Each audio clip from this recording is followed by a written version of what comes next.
अस्सलाम वालेकुम students, welcome to mathematicsoutlet.com। मेरा नाम अम्मार मुजाहिद है और हमारी कैलकुलस 1 की ये सीरीज़ चल रही थी। लास्ट लेक्चर में हमने फंक्शंस के बारे में सीख लिया था, फंक्शंस की डोमेन और रेंज कैसे फाइंड आउट करते हैं। उसी को आज कंटिन्यू करते हुए कुछ मज़ीद क्वेश्चंस करते हैं। तो फंक्शंस में जो आज ले रहा हूँ function this is y is equal to x square minus 3x का स्क्वायर रूट। हमें इसकी डोमेन और रेंज फाइंड आउट करनी है।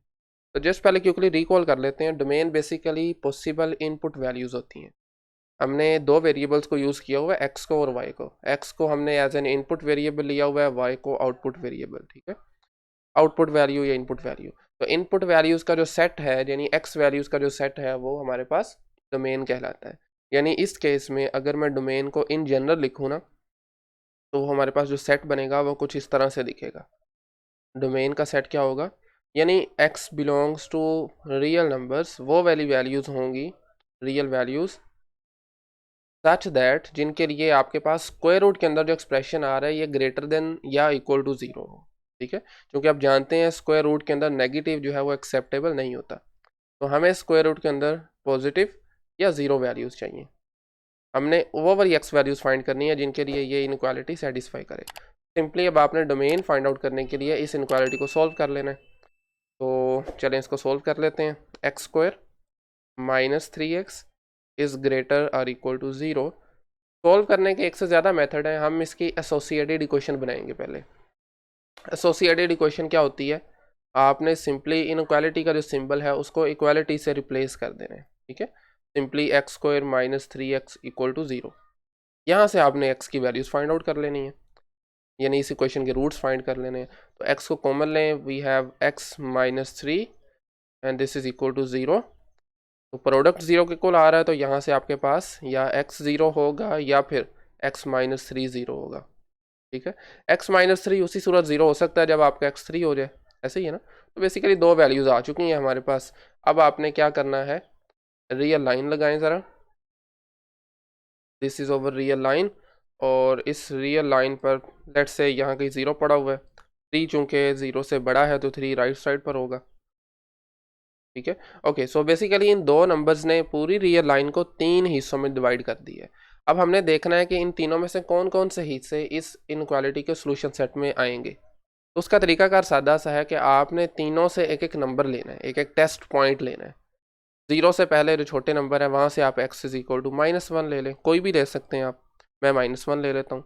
इसको इस इनक्वालिटी में पुट करें ज़रा। सिंपली -1 का square -3 -1 and this is equal to, हमारे पास क्या आ जाएगा, 1 minus 1 plus 3, right. So 1 plus 3, 1 plus 3 is 4 and 4 is of course greater than zero. तो इनक्वालिटी सेटिस्फाई हो रही है। तो दैट मीन्स आपके पास जो मोस्ट लेफ्ट वाला जो इंटरवल है, जो पार्ट है, वो इस इनक्वालिटी के सोल्यूशन सेट में आ जाएगा। ठीक है, अब बात करते हैं 0 से लेकर 3 तक वाले इंटरवल की। तो इसमें से भी आपको एक नंबर ले लें, चले आप 1 ले सकते हैं, 2 ले सकते हैं, कोई और ले सकते हैं, कोई भी रियल नंबर ले सकते हैं। मैं 1 ले लेता हूँ। दोबारा फिर इनक्वालिटी में पुट करें, 1 square minus 3 times 1, this is equal to 1 minus 3 and this is actually equal to -2, जो कि ग्रेटर देन ज़ीरो नहीं है। तो दैट मीन्स आपके पास ये जो इंटरवल है सेकंड वाला, मतलब दरमियान वाला, ये इनइक्वालिटी के सोल्यूशन सेट में नहीं आएगा। इसी तरह अब आप आ जाएं लास्ट वाले पे, मोस्ट राइट वाले इंटरवल पे, 3 से बड़े नंबर्स। तो 3 से बड़ा आसानी के लिए 4 ले लेते हैं हम।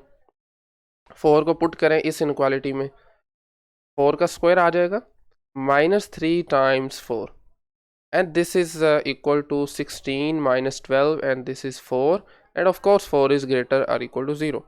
तो दैट मीन्स आपके पास ये वाला जो इंटरवल है ये भी सोल्यूशन सेट में आएगा, क्योंकि इनक्वालिटी सेटिस्फाई हो रही है। तो इसका जो बेसिकली इंटरवल बनेगा फाइनली हमारे पास डोमेन के लिए, वो आपके पास दो बनेंगे। एक आपके पास आ जाएगा -∞ से लेकर 0 तक, और 0 पर आएगा क्लोज्ड इंटरवल, क्योंकि आपकी इनक्वालिटी में इक्वालिटी भी शामिल है। आप 0 पुट करें तो आपकी दोनों साइड 0 हो जाएंगी इसमें, यू कैन चेक इट। इसी तरह फिर इसका यूनियन लें, नेक्स्ट इंटरवल आपके पास 3 से स्टार्ट होकर जितने भी बड़े रियल नंबर्स हैं 3 से आगे, वो सब आ जाएंगे 3 टू +∞। बेसिकली यही इस फंक्शन की डोमेन भी है। क्या है, domain of this function. Okay, अब इस तरह आपने इस डोमेन की इस फंक्शन की सॉरी रेंज फाइंड आउट करनी है। रेंज से हमारा मतलब होता है कि आपने पॉसिबल y वैल्यूज फाइंड करनी है। ठीक है, तो चलिए उसको भी देख लेते हैं। ओके, तो ज़रा मैं दोबारा से फिर फंक्शंस को अपने लिखता हूँ। y इज इक्वल टू क्या है, x square minus three x है, तो अगर दोनों तरफ मैं स्क्वायर लूँ तो हमारे पास आ जाएगा y square is equal to x square minus three x. ऐसे ही है। एक तरीका तो आपको मैंने बताया था कि आपने इसका इन्वर्स फंक्शन फाइंड आउट करना है। इसमें चूंकि x का स्क्वायर है और यहाँ पर भी x आ रहा है, तो इन्वर्स थोड़ा सा मुश्किल हो जाएगा फाइंड आउट करना। और अच्छा, वैसे लाजमी भी नहीं है कि हर फंक्शन का इन्वर्स एग्जिस्ट करे, सिर्फ उसी फंक्शन का इन्वर्स एग्जिस्ट करता है जो बाइजेक्टिव हो। ठीक है, तो इसमें आपने यहीं से देखें ज़रा, आपकी राइट साइड आ रही है वाई स्क्वायर। दैट मीन्स आपके अगर x में कोई भी नंबर पुट करते हैं तो आपका नंबर जो है वो पॉजिटिव रहेगा। क्या रहेगा, पॉजिटिव रहेगा वाई स्क्वायर की वजह से। आप जो भी इसमें इनपुट करें आपका आउटपुट क्या आ जाएगा, पॉजिटिव रहेगा। दोनों साइड इक्वल आ रही है ना वैसे भी। अच्छा, इसमें एक और चीज़ आपने ये देखनी है कि आपके पास ज़ीरो भी आ सकता है। एक्स स्क्वायर में मतलब एक्स में ज़ीरो पुट करें तो आपके पास ये साइड ज़ीरो हो जाएगी। नेगेटिव में नंबर इसमें नहीं आ सकता। आप एक्स में कोई भी नंबर पुट करके देख लें, आपके पास नेगेटिव में नहीं आ सकता। उसकी वजह सादा सी है, क्योंकि आपके फंक्शन में स्क्वायर रूट इन्वॉल्व हो रहा है। ठीक है, स्क्वायर रूट का हमेशा मतलब ये होता है कि नेगेटिव साइड है वो तो टोटली ख़त्म हो गई है, नेगेटिव में बिल्कुल भी नहीं आएगा। अब हमने सिर्फ करना ये था कि छोटे से छोटा नंबर रेंज का हमने फाइंड आउट करना था, और वो हमने बता दिया ज़ीरो है। ज़ीरो जब पुट करेंगे तो ज़ीरो आ जाएगा। ठीक है, नेगेटिव आ नहीं सकते। इस वजह से इस फंक्शन की जो रेंज बनेगी, रेंज का जो सेट होगा वो हमारे पास सिंपली ज़ीरो से लेकर पॉजिटिव इन्फिनिटी, यानी positive real numbers and zero, ये इसकी रेंज आ जाएगी, सिंपल। ठीक है, अब एक और फंक्शन उसकी भी फिर डोमेन और रेंज देखते हैं। फंक्शन जो है वो मैं ले रहा हूँ, लेट्स से जी ऑफ एक्स से उसको रिप्रेजेंट करता हूँ। नेक्स्ट क्वेश्चन है ये, G of X is equal to, मैं इसको ले लेता हूँ G, let's say three X plus one divided by let's say two X minus five, मिसाल के तौर पर। ठीक है, इसकी हमें डोमेन और रेंज फाइंड आउट करनी है। तो देखें, इसकी डोमेन के लिए तो सिंपली चूंकि आपके पास फ्रैक्शन आ चुका है, तो आपने डिनोमिनेटर में ज़ीरो नहीं आने देना। उसका आसान तरीका ये है कि डिनोमिनेटर में जो भी आपके पास एक्सप्रेशन पड़ा है उसको ज़ीरो के इक्वल पुट करें, वहाँ से x की वैल्यू फाइंड आउट कर लें। तो अगर मैं थोड़ा डायरेक्ट करूँ तो हमारे पास x की वैल्यू यहाँ से क्या आ जाएगी, 5 दूसरी तरफ चला जाएगा, 2 डिवाइड हो जाएगा, तो x इज इक्वल टू आ जाएगा 5/2। ठीक है, यही वैल्यू है जो कि डिनोमिनेटर में ज़ीरो का बाइस बन रही है। तो आपने क्या करना है, तमाम के तमाम रियल नंबर्स ले लेने हैं डोमेन में, लेकिन उसमें से इस नंबर को माइनस कर देना है। सिंपली 5/2 को अंदर से माइनस कर दें। ये आपके पास इस फंक्शन की डोमेन आ गई है, डोमेन ऑफ द फंक्शन जी। अच्छा, अब इसकी रेंज फाइंड करना बिल्कुल आसान है। जब आपके पास लीनियर फंक्शन आ जाए ना, वैसे लीनियर फंक्शन को हम बाद में भी देखेंगे, यानी ऐसे फंक्शन जिनमें आपके पास x की पावर 1 हो, मैक्सिमम x की पावर, और इसके अलावा सिंपल आपके पास ए एक्स प्लस बी की फॉर्म हो। सादा ज़ुबान में अगर समझना चाहते हैं तो ए एक्स प्लस बी की फॉर्म में हो।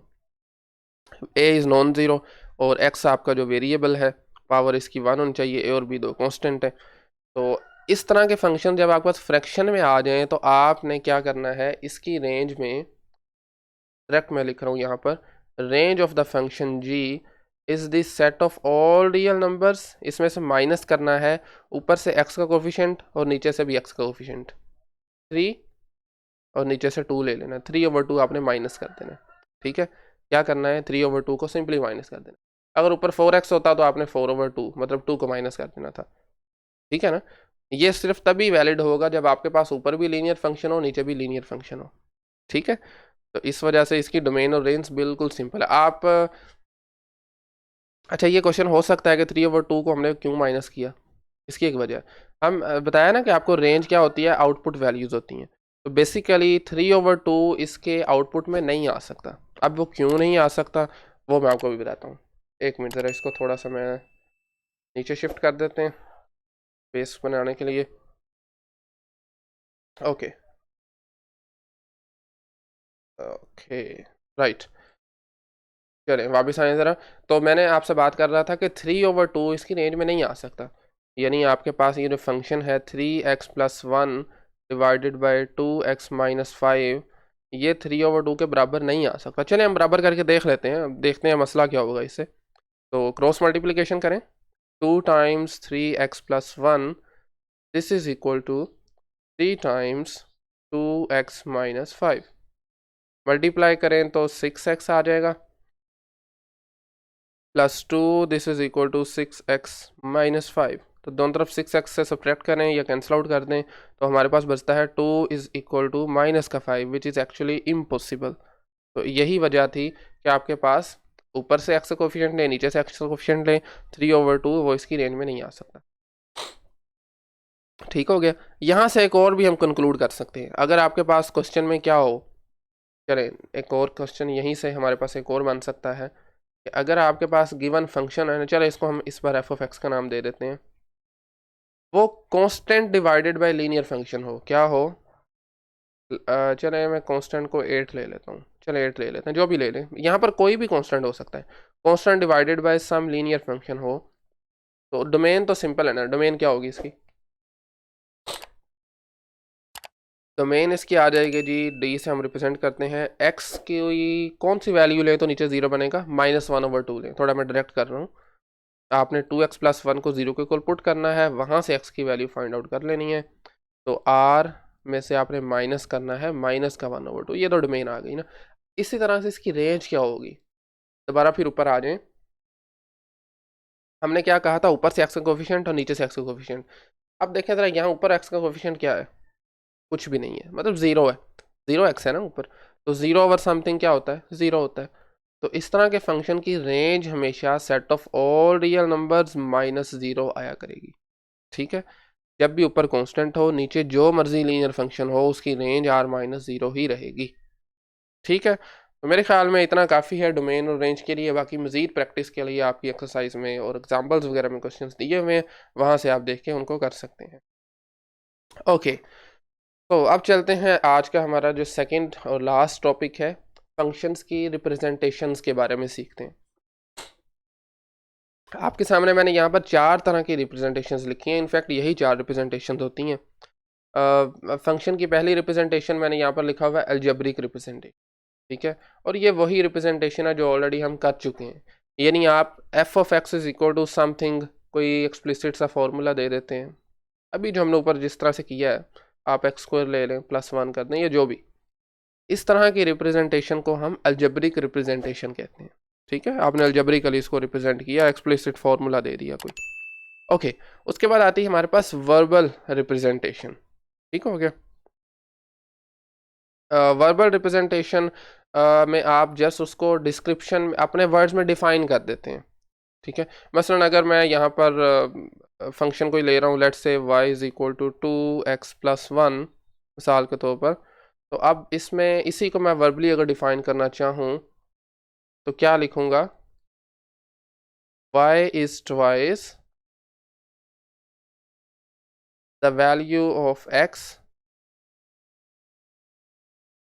y क्या है, twice the value of x plus 1। ठीक है, value of x plus 1, simple, अपने अल्फाज में आपने इसको रिप्रेजेंट करना होता है और इस तरह से आप इसको कर सकते हैं। ठीक है, ये है इसकी वर्बल डिस्क्रिप्शन।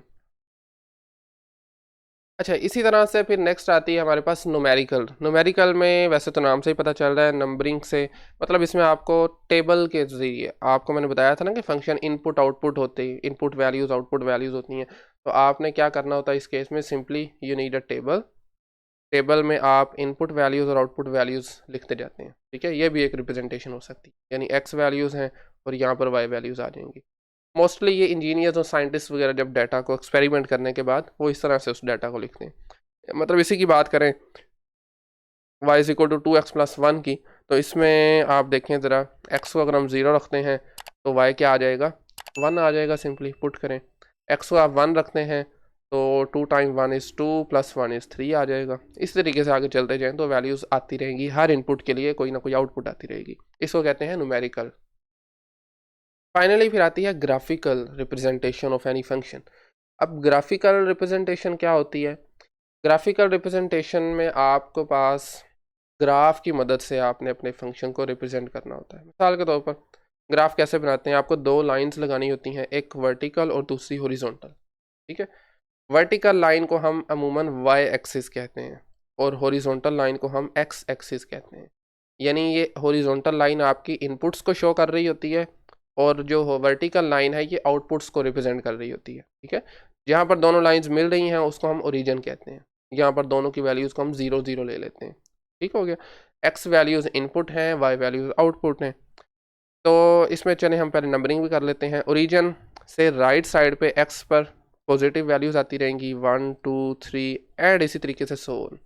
ओरिजिन से अप साइड पे जाएँ तो वाई पर पॉजिटिव वैल्यूज़ आएंगी 1 2 देन 3 एंड सो ऑन।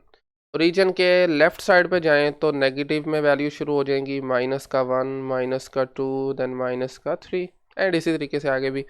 और इसी तरह से फिर ओरिजिन से नीचे भी माइनस में होंगी लेकिन वाई वैल्यूज़ होंगी -1 -2 -3 एंड सो ऑन। ठीक है, यहाँ पर आप किसी फंक्शन की इनपुट और आउटपुट वैल्यूज़ को देखकर उसको प्लॉट कर सकते हैं। मसलन हमने y is equal to 2x+1 लिया, ये वाला जो फंक्शन है इसको हम प्लॉट करते हैं।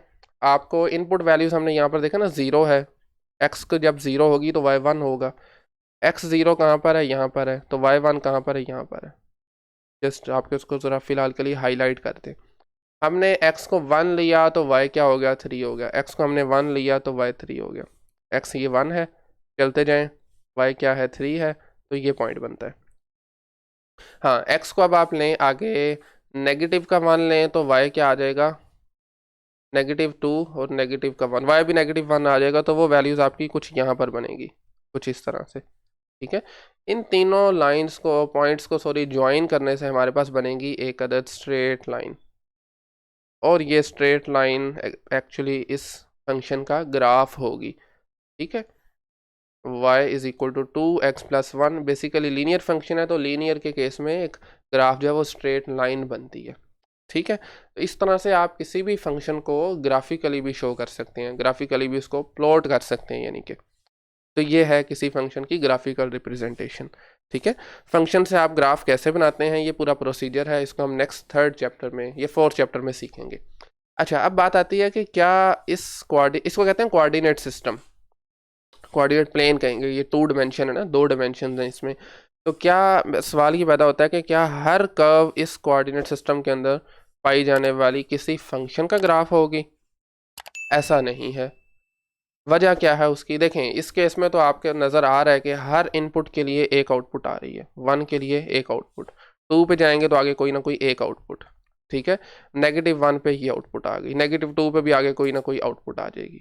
ठीक है, तो लेकिन क्या अगर मैं आपके सामने यहाँ पर एक लेट्स से ग्राफ बनाता हूँ फॉर एग्जांपल, चलें ये मेरे पास लेट्स से कोऑर्डिनेट सिस्टम है दिस वन, और इसके अंदर मैं अपनी मर्ज़ी से कोई कर्व रैंडमली बना देता हूँ। मिसाल के तौर पर मैं ये बना देता हूँ। ठीक है, ये कोई भी एक कर्व है मेरे पास मिसाल के तौर पर। अब ये कर्व क्या शो कर रही है, कर्व शो ये कर रही है कि आपने जब x की ये वाली वैल्यू ली ना, तो आपने ऊपर चले, एक ये आउटपुट आ रही है इस x की वैल्यू के लिए, फिर चलें ऊपर एक ये आउटपुट आ रही है, नीचे इसी तरह से एक ये आउटपुट आ रही है। लेकिन हमने तो फंक्शन की डेफिनेशन में पढ़ा हुआ है कि आपके पास एक इनपुट के लिए आउटपुट एक आनी चाहिए। ठीक है, तो ये तो कर्व फिर फंक्शन नहीं बनेगी। बैकएंड पर इसके जो भी एक्सप्रेशन है जो इसको रिप्रेजेंट कर रहा है वो फंक्शन नहीं होगा, क्योंकि एक इनपुट के लिए एक से ज़्यादा आउटपुट आ रही हैं। तो यहाँ पर एक हम वर्टिकल लाइन टेस्ट होता है हमारे पास, इसको कहते हैं वर्टिकल लाइन टेस्ट। नाम से ही पता चल रहा है बेसिकली एक टेस्ट है जो कि वर्टिकल लाइन लगाने से हमें फंक्शन के बारे में बताता है। किसी भी कर्व पर किसी कोऑर्डिनेट सिस्टम में आपने सिंपली वर्टिकल लाइन लगानी है। जैसे अगर इसी की बात की जाए तो हमें एक वर्टिकल हमने लाइन लगानी है, अगर तो वो एक्स एक्सिस के अलावा मतलब इस कर्व पर एक पॉइंट को, मैक्सिमम एक पॉइंट को टच करे, तो दैट मीन्स कि वो वाला जो हमारे पास कर्व बन रही है वो किसी फंक्शन की कर्व है, फंक्शन का ग्राफ है। अगर एक से ज़्यादा पॉइंट पर टच करे तो वो फंक्शन का ग्राफ नहीं है। चलें कुछ ज़रा मज़ीद एग्जांपल्स करते हैं। लेट्स से मैं एक और कोऑर्डिनेट सिस्टम ले रहा हूँ दिस वन, और इसके अंदर मैं एक और कर्व ले लेता हूँ कुछ इस तरह से। क्या ख्याल है, क्या ये जो कर्व मैंने लगाई है किसी फंक्शन की कर्व होगी, फंक्शन का ग्राफ होगा? चेक कैसे करना है, आपने सिंपली एक स्ट्रेट लाइन लगानी है, वर्टिकल लाइन अपनी डोमेन के अंदर, ठीक है ना, जो भी आपकी डोमेन है। कोई एक भी वर्टिकल लाइन आपको ऐसी मिल जाए ना कि जिसके लिए आपके पास एक इनपुट के लिए आउटपुट एक से ज़्यादा आ जाए, मतलब उसके ऊपर दो या दो से ज़्यादा पॉइंट पर टच कर दे। जैसे इस केस में देखें, इधर भी टच हो रही है, यहाँ पर भी टच हो रही है। इस इनपुट का माना देखा जाए तो यहाँ पर भी टच हो रही है, यहाँ पर भी टच हो रही है। तो इसलिए हमें चूंकि एक वर्टिकल लाइन मिल गई कम से कम, तो इसका मतलब है कि ये कर्व फंक्शन का ग्राफ नहीं है। ठीक है, चलिए अब मैं एक और लेता हूँ। ये होता है बेसिकली वर्टिकल लाइन टेस्ट। ये तो आपको सिंपली खुद ही फौरी बता देना चाहिए ना, कोई भी कर्व गिवन हो तो आपने इस पर वर्टिकल लाइन सिंपल लगानी है। अगर वो एक से ज़्यादा पॉइंट पर टच कर गई तो वो फंक्शन का ग्राफ नहीं होगी। सॉरी, मैं एक बार एक और कर्व यहाँ पर ले रहा हूँ इस प्लेन के अंदर, कुछ इस तरह से रफ सी ले रहा हूँ मैं वैसे तो। अच्छा, अब इसके ऊपर देखें, इसकी डोमेन नज़र आ रहा है हमें, बेसिकली कोई भी एक्स वैल्यू पुट कर सकते हैं। खैर इसको हम बाद में देखेंगे। आपने क्या करना है, फिलहाल वर्टिकल लाइन लगाएं। तो आप देखें जहाँ पर भी आप वर्टिकल लाइन लगा रहे हैं ना अपने इस डोमेन के अंदर, जहाँ पर मर्जी लगा लें, आपके पास इस एक्स एक्सिस के अलावा यानी एक इनपुट के लिए आउटपुट भी एक आ रही है। इस इनपुट को देखें तो ये आउटपुट आ रही है, इस इनपुट को देखें तो ये आउटपुट आ रही है, इस इनपुट को देख लें तो ये आउटपुट आ रही है। तो दैट मीन्स ये जो कर्व हमने लगाई है ना, ये फंक्शन की कर्व है, फंक्शन का ग्राफ है, क्योंकि हर इनपुट के लिए यूनिक आउटपुट आ रही है। ठीक है, तो इसको कहते हैं वर्टिकल लाइन टेस्ट। बाकी मज़ीद इसकी प्रैक्टिस करना चाहते हैं तो एक्सरसाइज 1.1 का गालबन क्वेश्चन नंबर ये 7th है आई थिंक, बहरहाल आप देख सकते हैं वहाँ पर ऊपर हेडिंग दी गई होगी, तो उसमें कुछ एग्जांपल्स दी हैं, फंक्शंस गिवन है, आप वहाँ पर वर्टिकल लाइन टेस्ट लगाकर चेक कर सकते हैं। ठीक है, तो बेसिकली आज हमने स्टार्ट किया था डोमेन और रेंज से, उसके बाद फिर फंक्शन की रिप्रेजेंटेशंस देखी हैं, 4 रिप्रेजेंटेशंस हैं। अच्छा, हमने अपने कोर्स में इस लास्ट वाली को ही यूज़ करना है, एक फर्स्ट वाली जो अलजेब्रिक है। वर्बल और न्यूमेरिकल को हम नहीं यूज़ करेंगे, और ग्राफिकल तो बहुत इंपॉर्टेंट होने वाली है। ठीक है, अलजेब्रिक को और ग्राफिकल को हमने इस कोर्स में थ्रू आउट यूज़ करना है। ठीक है, इन चीज़ों को हम आगे भी देखते रहेंगे, फंक्शन के ग्राफ कैसे प्लॉट करते हैं, जो कुछ फेमस फंक्शंस हैं उनके ग्राफ हमें याद भी करना पड़ेंगे, तो वो भी आगे जाकर हम देखेंगे। तो बहरहाल आज के लेक्चर से मुताल्लिक अगर कोई भी क्वेश्चन क्यूरी है तो कमेंट सेक्शन ओपन है, वहाँ पे आप पूछ सकते हैं। Thank you very much.